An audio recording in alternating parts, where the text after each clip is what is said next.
I think particularly without having some legislative intervention, in other words, the legislature coming in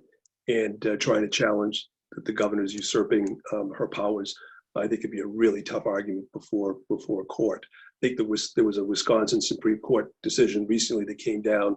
where the court sided in favor or against the governor continuing to exert some of her emergency powers. That was a challenge that was brought by the legislature, basically saying that she was stepping on their feet, basically, and starting to take a lot of legislative power that she wasn't entitled to do so. I think as long as the legislature here sort of steps back and doesn't do anything to challenge the exercise of emergency power, the court's going to be hard pressed to get involved, particularly given the current, frankly, status of the court system right now with the shutdown. Yeah, I mean, the question was about overbreath. I mean, I think that is an interesting area, and it can come up in the instances where the government arbitrarily discriminates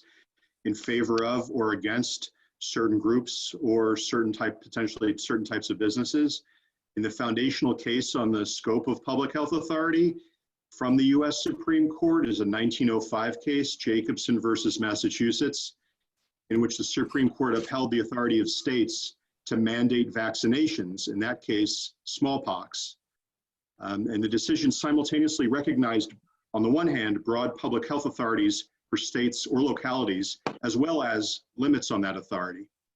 The court referred to limits where the state acts in an arbitrary or an oppressive way, or where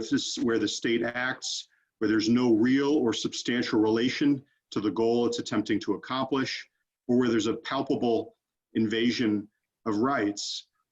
And if you think about that case, I mean, if you can't protect your own body from being physically invaded by vaccination, whatever your view of vaccinations is, the court isn't likely to concede that you have a right to